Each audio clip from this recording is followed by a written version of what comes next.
Problem देखिए, पहला type क्या है? पहला सिंपल टाइप है।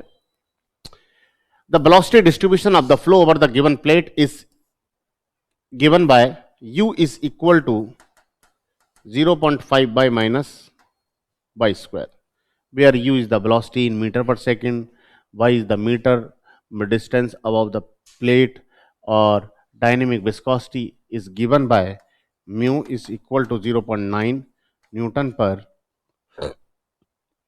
per meter square into second. What is the shear stress? Tau at y is equal to 0.2 meter.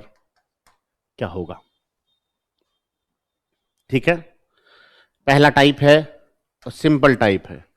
Tau is equal to mu D U upon D Y. अब भैया D किस में दिया, you किस में दिया है? 0.5 बाय माइनस वाई स्क्वायर, ये दिया है ना। तो हमारे पास क्या हो गया? म्यू, इसको डिफरेंशिएट करो 2 बाय। अब देखो tau at Y is equal to 0.2 metre, ये कितना है? 0.9, 0.5, 2 इंटू 0.2, दिस इज 0.09, है कि नहीं? न्यूटन पर मीटर स्क्वायर। ये पहला टाइप है। इस टाइप में क्या क्या चेंज हो सकते हैं वो देख लीजिए।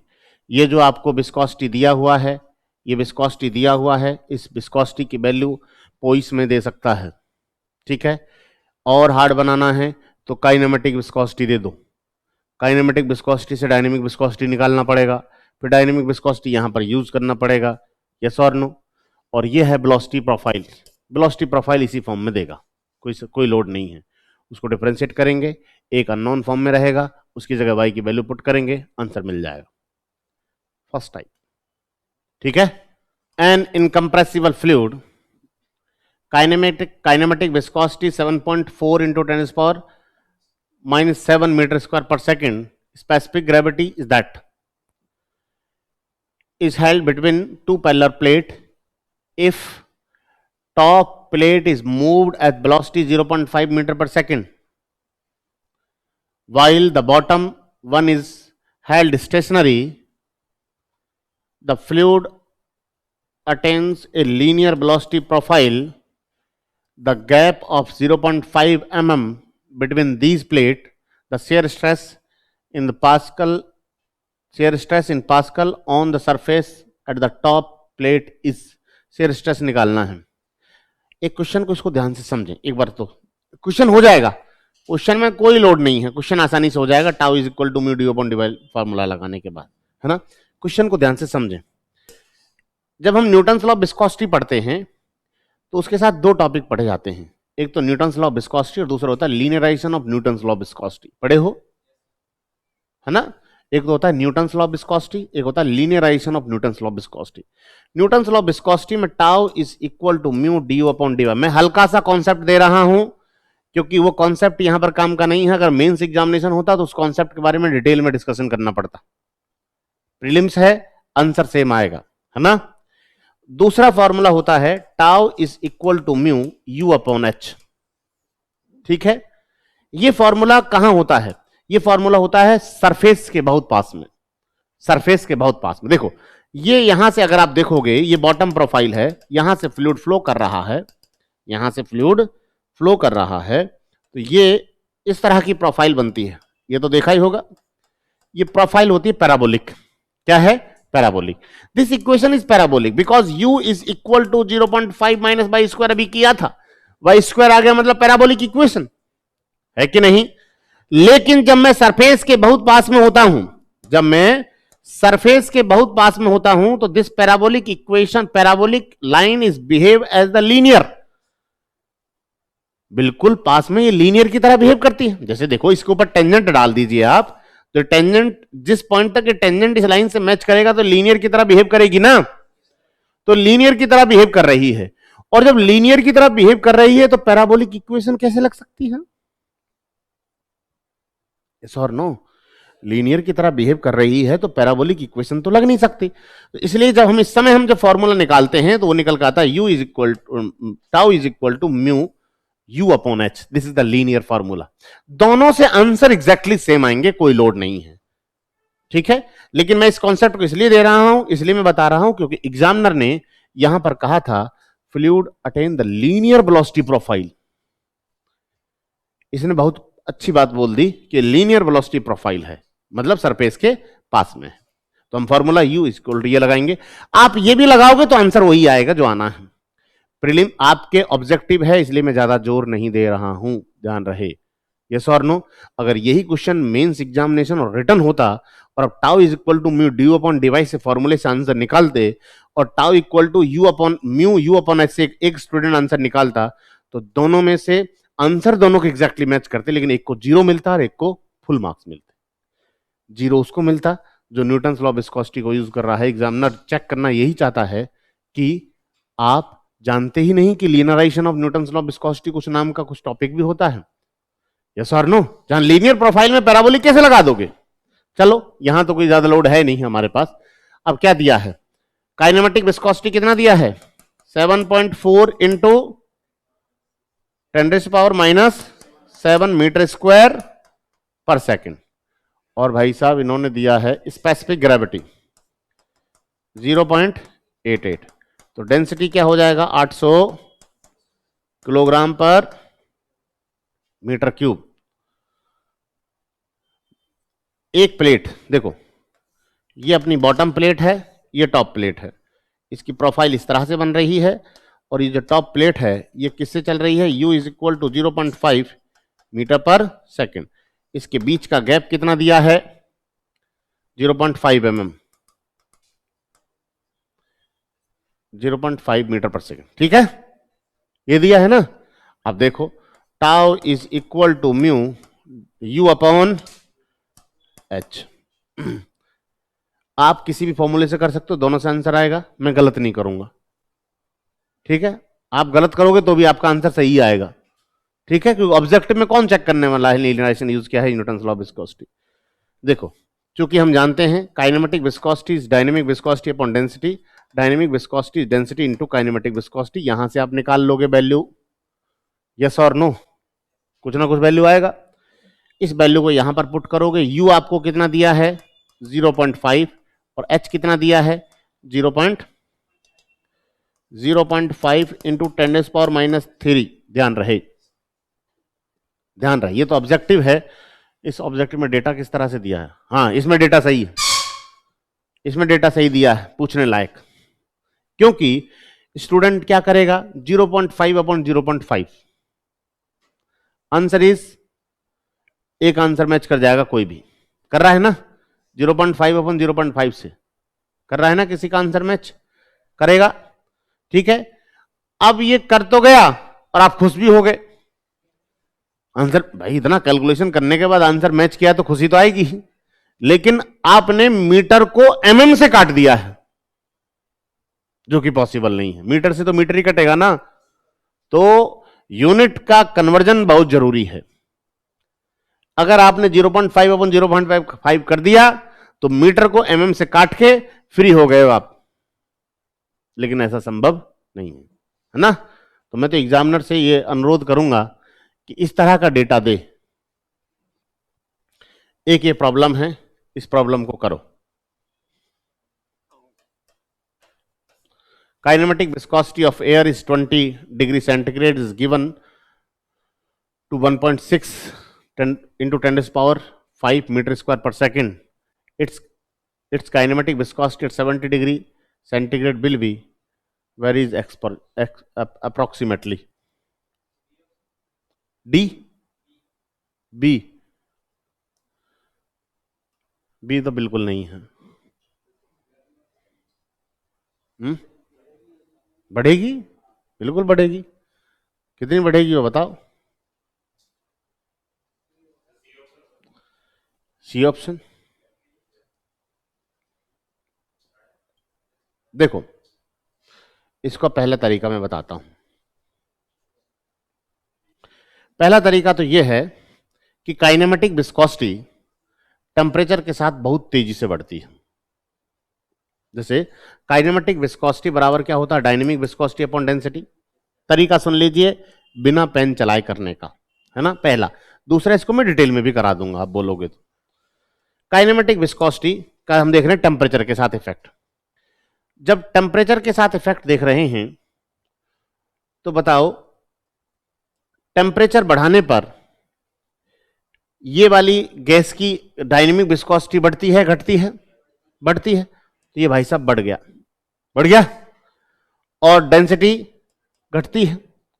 और इस चीज को बढ़ाने के लिए या तो ये बढ़ना चाहिए फिर घटना चाहिए, दोनों एक साथ हो रहे हैं, यस और नो। तो टेम्परेचर इंक्रीज करने पर kinematic viscosity is increase. Double का, इसका डबल तीर का मतलब डबल नहीं है, डबल का मतलब है वेरी हाई रेट, यस और no, at very high rate. Option में देख लीजिए जो सबसे ज्यादा, उसको टिक मार दीजिए। कौन सा है? डी है क्या? अच्छा, ये दे दिया क्या ऑप्शन में? चलो फिर तो नहीं करेंगे, फिर तो हम ओरिजिनल कंडीशन पे जाएंगे, ठीक है। चलो ऐसे नहीं करेंगे, पहले तो ये तो अपना फेल हो गया काम। अब जाते हैं ओरिजिनल कंडीशन पे। तो बहुत तेजी से इंक्रीज, ऑब्वियसली ये तो हो गया कि ये तो नहीं होगा, और सी भी नहीं होगा। अब रही दो में, अब हमारे 50-50% चांस हो गए, ठीक है, तो कम मारने के। अगर ये और कम कर देता इसको तो आंसर ये हो जाता, ठीक है। अब हम समझते हैं kinematic viscosity is equal to dynamic viscosity upon density, ठीक है, डायनेमिक विस्कोसिटी अपॉन डेंसिटी। अब हम देखेंगे टेम्परेचर के साथ change. Dynamic viscosity, dynamic viscosity का, dynamic viscosity is directly proportional to the root T, yes और नो। पढ़े हो क्या? करूं या पढ़े हैं तो टिक दूं? Dynamic viscosity for the gases is directly proportional to the root T, ठीक है। मॉलिक्यूलर काइनेटिक एनर्जी 3/2 RT, वहां से हमने निकाला है VRMS, यस और नो। देखो कैसे निकाला है, मैं बता देता हूं। बताऊं क्या? Kinetic energy is equal to 3/2 RT होता है molecular kinetic energy. This is 1/2 MB square, 1/2 MB square is 3/2 RT। 2 से 2 कैंसल, तो हमारे पास V क्या हो गया? 3RT/M under root. इसे हम बोलते हैं VRMS, VRMS, root mean square value, ठीक है, रूट मीन स्क्वायर वैल्यू। यहां से VRMS is directly proportional to the root T. मिला ना? मिला? अब ये VRMS क्या होता है? VRMS होता है रूट मीन स्क्वायर वैल्यू। जैसे यहां पर मैं सनलाइट अभी डालू तो डस्ट के पार्टिकल आपको इधर उधर घूमते दिखेंगे। अब मैं ये देख रहा हूं गैस के पार्टिकल में विस्कोसिटी होने का कारण क्या है। जब गैस के पार्टिकल, भाई इंटर और गैस के अगर हम देखें तो विस्कोसिटी होने का बेसिक कॉज क्या होता है? Cohesive force. लेकिन कोहेसिव फोर्स तो तब होगा जब पार्टिकल जुड़े हुए हों, लेकिन गैस के पार्टिकल तो दूर दूर होते हैं। जब पार्टिकल दूर दूर हैं तो विस्कोसिटी होना ही नहीं चाहिए, भाई कोहेसिव फोर्स जीरो है ना। लेकिन ऐसा कोई फ्लूइड दुनिया में है ही नहीं जिसका विस्कोसिटी जीरो हो। तो हम क्या करते हैं? VRMS पर जाते हैं। जैसे दो फ्लूइड, यहां से एक फ्लूइड का पार्टिकल ये रहा, एक फ्लूइड का पार्टिकल ये घूम रहे हैं, घूमते घूमते कभी ना कभी आपस में आकर टकराएंगे। टकराने के कारण इंटरनल रेजिस्टेंस होगा, इंटरनल रेजिस्टेंस ही विस्कोसिटी हो जाएगा, ठीक है। मतलब इसकी वेलोसिटी बढ़ेगी तो विस्कोसिटी बढ़ेगी, इसकी वेलोसिटी घटेगी तो विस्कोसिटी घटेगी। तो टेम्परेचर के साथ ये तेजी से चलने लग जाते हैं, और तेजी से चलने लगेंगे तो इनकी विस्कोसिटी, इनका स्पीड बढ़ेगा तो टकराने की टेंडेंसी भी बढ़ेगा, और टकराने की टेंडेंसी बढ़ेगा तो विस्कोसिटी भी बढ़ेगा, यस और नो। तो VRMS किसके प्रोपोर्शनल है? रूट टू के। तो मतलब विस्कोसिटी भी किसके प्रोपोर्शनल हो जाएगा? रूट टी के, है कि नहीं। और density is inversely proportional to the temperature. ये तो देखे हो, सबसे पहले उन्होंने क्वेश्चन पूछा था, इनवर्सली प्रोपोर्शनल टेम्परेचर के निकाला था हमने, PV is equal to MRT से, ठीक है। अब देखो, मैं अगर यहां से देखूं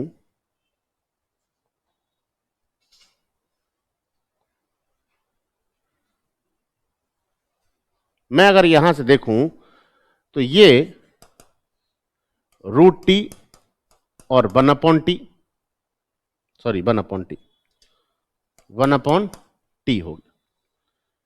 कोई समस्या?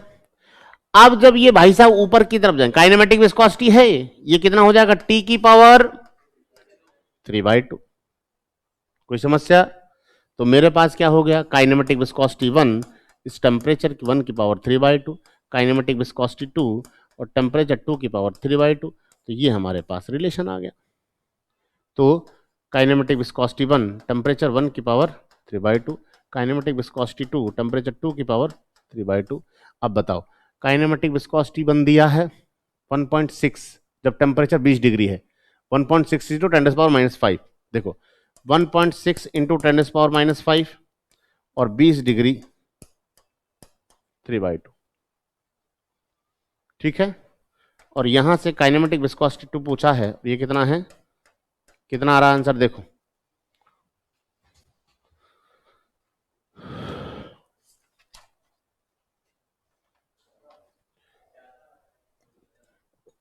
ज्यादा आ रहा है। तो इसको वो नहीं करा ना, कन्वर्ट नहीं करा, इसको कन्वर्ट नहीं करा ना, 20 + 273 केल्विन में कन्वर्ट करना पड़ेगा ना टेम्परेचर। तो ये आ जाएगा 70 + 273 का 3/2। ठीक है, इसको केल्विन में कन्वर्ट करना पड़ेगा। ठीक है, small T temperature in degree centigrade, capital T temperature in kelvin. ठीक, केल्विन में कन्वर्ट करो, कितना आ रहा है, 2 पॉइंट, ये आ रहा है ना, 02 आ रहा है, 2.2 आ रहा है तुम्हारा, नया लाया कैलकुलेटर है ना, सही चल रहा, 02 आ रहा है। तुम्हारा कितना आ रहा है गुड़िया, 2.02 सबका। तो ऑप्शन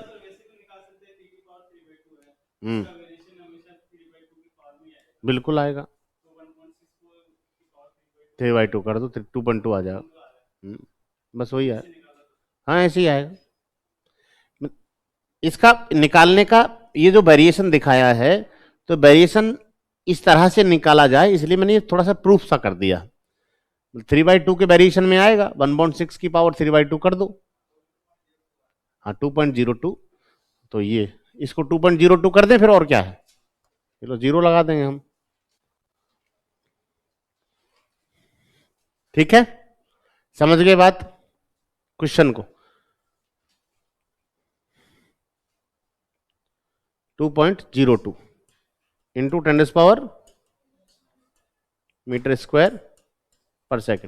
पहले हमने इसको केल्विन में रख दिया था, ध्यान रहे, सॉरी डिग्री सेंटीग्रेड में रख दिया था, ध्यान रहे केल्विन में रखना है। ठीक है, समझ गए इस तरह की प्रॉब्लम, ये वेरिएशन। अब सिंपल इसको करने का तरीका सुन लीजिए। सिंपल तरीका ये है, ये 3/2 के वेरिएशन में रहेगा, 3/2 पावर की, मैं इसको पावर 3/2 डालोगे तो 2.2 आ रहा है।